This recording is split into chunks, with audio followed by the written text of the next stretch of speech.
Hello everyone, I'm Tony the Scar Ghost. I'm here today with Alvin Wang Graylin. Hello.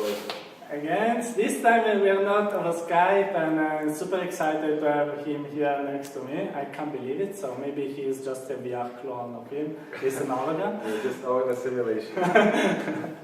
I just want to talk with him about these 30 days in VR project. So, how has it started? How HTC has got involved in this project? Well, I guess it kind of started from something I posted at the end of 2016. It was for my predictions for 2017. I had predicted somebody will live in VR or spend a 1 month, 30 days in VR. Apparently, a few people actually approached us afterwards. So there was a couple candidates in the US, a couple in China, but recently, Nia came to talk to us, and we thought his project actually was the most viable. I think a lot of people feel like they want to take on the challenge of doing it, but we want to make sure that it's done in a very methodical way, scientific way, and also a healthy and safe way, so that the chance of success is high, that the risk of health hazard is low, and also whatever we learn from it gets shared with the VR community and actually society as a whole. At the end of the day, my personal feeling is that in 5 to 10 years, most people, or many people, will spend most of their time during the day inside a virtual or augmented environment. So what we're doing here with this study, this next 30 days, is very exciting because we are essentially treading on the future. We're all pioneers, and I think India is making a big contribution. I was telling him earlier, he's like the first astronaut to go into space, but we're going to cyberspace. So it is amazing, and the findings that we will create here over the next 30 days. With him, his team, and all the other surrounding developers that will come in and help, is going to solve the problems that will face the society as a whole going forward. So, we're kind of pioneers, finding the way, making them out, and then finding where all the holes and hazards and risks are, and then filling them before the bigger population comes, so that they have a safe path. So I think this is something that is very important for the future growth of VR and for the mass adoption of VR. So we're very supportive of what this project is doing. We're providing hardware, we're providing software, we're providing trackers, we're providing some small financial support. But at the end of the day, I think it's the team that's here that is doing all the hard work, and having worked with them in terms of reviewing the plan, reviewing how they're going about it, the initial work that they've already created, and we have our immersive media lab, our immersive computing lab that's been working with their team for the last couple months to really refine the schedules, the agendas, the technology that we want to investigate. Both from a technological perspective, content perspective, health and well-being perspective. I think it's very well covered. I'm looking forward to the findings that will come out, and I think India is very confident he will come out being a fitter person with more six packs than he has, maybe 8 packs when he comes out. So I'm looking forward to that. But this is definitely something that I think we will look back on in a few years and be really glad that this happened, because it is setting the groundwork for something much bigger. Okay, so we can say that Inia is a cybernaut. We like this term. We can say that he's the first cybernaut of VR. Yes, I believe so. We will go back. I think that word will become a household word in a few years, hopefully. Yeah. Yes. And so you're telling HTC, how HTC will help these guys? So you said providing hardware, providing support, I think. Yeah, we're providing support, we're providing software content, development support, special access to API to access the hardwares and some of the capabilities, trackers like this that helps to bring physical products into the virtual world. We also have a team of researchers in China that has been researching for the last 4 or 5 years the extended exposure to VR and giving them consulting on how to make sure to have a healthy experiment without any negative impact, and giving guidance, support, and then we're also tracking his health key indicators every day to make sure that everything is going smoothly. Once this gets out in the middle of the program, we'd like to get this out to the larger audience. So we'll also help with the promoting this event and getting more of the community to join in. Because what we don't want this to be is just a one-time 30 days over. What we'd like to see is that this is the beginning of a community effort to really understand the long-term ramifications of extended use of VR and extended immersion in a virtual world, and the positive and potentially negative or risks of doing that, and understanding it as early as possible so that we can both from a systematic and a hardware perspective reduce those risks. Some things you can't eliminate 100%, but I think we want to reduce it as much as possible so that when people spend more and more time in this virtual environment, that they have a healthy experience and a happy experience. Yeah. How will you personally have this project? Apart from being here today? Well, I will be, I was part of the initial design of the itinerary agenda, the key goals. I also went through a very long review with the team today to make sure that everybody's understanding what we need, and also to clarify that if at any point I think there's any risk to any of the participants, we want to make sure that they take a break, that it's more important the health of the team than anything else. So as long as if we're doing this in a responsible way, in a healthy way, and we get findings out, I think it's all positive, right? And especially when everything that we learn from this, that's created in this time by the team and the community, is all going to be shared to everybody. So this is what HTC is all about. It's about enabling the industry to grow as quickly as possible, enabling the entire VR ecosystem to mature as quickly as possible, because I fully believe in the value of VR and AR to help society, to bring it to make people smarter, to make people happier, to make people healthier, to give people more purpose, to give people more freedom. And the faster that technology gets in the hands of the general public, the faster society will mature as a whole. Okay, will we be able to meet you in this project sometime? Yes. I have already given them my VR avatar. Yeah. At some point, I will come and visit in VR. I will do calls with the team. I may try to visit again in person. My schedule is a little tight. I can't guarantee, but I will try to visit again maybe before the end.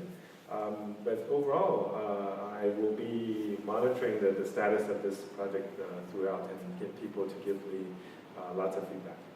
Okay, after this project, what do you think could be the next step? So the next project, 1 year in the maybe? I don't think it's really about how long. It's really about letting people have a different mindset. Right now, I think most people think, oh, if I spend an hour, half hour in there, it's enough. And what will happen soon is that I spend probably 6-7 hours a day looking at my phone. Whether I'm on the road, in a plane, I'm always looking at a phone. And that's one type of immersion. When I look at my phone, I actually block everything else. That is the current level of immersion that we provide, that we exclude ourselves from society. What I would like to have happen is that VR becomes something that enhances our connection with people around us, both physically, people who are in the same space, as well as in the virtual space. So, having the awareness and acceptance that it's okay to spend more time in here, it's not a negative thing. I think that's the real outcome I want to have. It's that people used to say, hey, you watch 2-3 hours of TV is bad for you. Don't watch so much TV. Don't spend so much time playing games. Don't spend so much time on a computer. People always say spend less time in this, and that's better for you. But what I like to have people do is to say, it's actually not a negative thing to be in a device like this if it makes you happier, it makes you smarter, it makes you more connected, it makes you more free, and it gives you more purpose. It has the possibility to do all of these things. And as we have pioneers like Inia spend time here, he will tell us all the issues he ran into. We will know these things, and then we can solve them before they become problems for anybody else, so that when they put this thing on, it will give them the best possible experience, and it will give everybody, it will exceed their expectations. That's what we want. We want a device, we want an experience that exceeds everybody's expectation in terms of what it's like to be in the virtual world. And get past all of the fears and worries of parents who say, hey, don't spend so much time doing this, that is bad for you. But from what we've seen from some of the early studies, children actually, their eyesight, 20% of kids who use VR for extended time, their eyesight get better than before.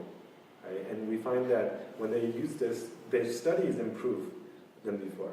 And their creativity get better than before. Right? So, and that's with short periods, 1 or 2 hours a day for a few days.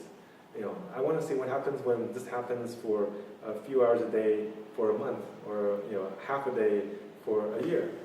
How much it can improve. If every day children can take a field trip to a different part of the world, that's something that Mia was telling me he's working on, is maybe part of some of the experiments will allow this world to be a place where you can come in and, as people create virtual neighborhoods in this giant space, that window will be a different view every day, depending on the day and who's created some new content. And I can wake up in the morning and travel to a new world without getting on a plane, without creating more carbon in the environment, without digging more oil out of the ground, without spending tens of thousands of dollars, right? And at the same time, I still have the satisfaction of going and traveling. To be able to this experiment is going to help us discover how VR can be taken out of the home. We were talking today about an experiment where you can put on this headset, go in the street, model the entire Torrance city in VR, walk around the street and have a one-to-one VR and real-world synchronization. That's just amazing. Yeah, it's amazing. And I think it's possible, right? I mean, it's from technologically, we have seen pieces of these already established now. I don't know if that will get done in the 30 days, it's a very short time, but I would like that to get extended. And now, if we can have people do city-scale VR, not room-scale VR, right? It used to be seated VR, and it was standing VR, and then it was room-scale VR. Let's do city-scale VR. And, maybe at some point, world-scale VR, right? What about the creation of a complete virtual world, so world-scale VR, but with the virtual world is made by all the people of the world. So like everyone makes a part of this world. Yes. And so we have a completely virtual world made by all the people. So I think that's possible, and in a way, that's kind of what this might be the beginning of, because I know that that's part of the plan, is that we will be looking for a community of developers, designers, 3D graphic artists around the world to add pieces to the beginning of what's created here. And if anybody can log into this space from cyberspace, and they can come and visit this apartment, look out this window, in fact, walk out this window to a different world, to a different city, and maybe every door goes to a different part of the world. yeah. I mean, that's every child's dream, right? And last question is, as always, an open question, something that you can say to my viewers to invite here to this event, or to say something about the vision of this event. Tell you what comes to your mind. Yeah, I mean, it's not an event. I think it's the beginning of an initiative to get developers around the world to help a common cause, to make VR healthier, to make VR more accessible, and to make VR beyond gaming. Right? I think VR right now, in the minds of most people, is that it's a better gaming platform. And honestly, I feel like the potential of VR goes way, way, way beyond that. And that's why I actually like this project better than all the other projects that we saw, was that, you know, Ania and his team was really focused on how do I spend productive, valuable time that contributes to society inside VR for 30 days. It's not about how I play games for 30 days or how I, you know, watch videos for 30 days. That doesn't contribute to society. Yeah. And the things that he's doing of helping, you know, find the key problems that are with a systematic way, you know, addressing key things like interface, like usability, like AI, social, etc. Step by step, finding things that needs to be improved, gathering community help, and then sharing the results of that. You know, if we can keep this kind of an initiative going long after this 30 days, we will move society much faster to reaching the goal that we want and to have a healthier, smarter, happier society. That's my wish for the program, and I think that's also for the team that's working on this. That's their goal, and the fact that we align is why I'm spending time here, why we're as a company putting effort behind supporting this, because you know, HTC is really about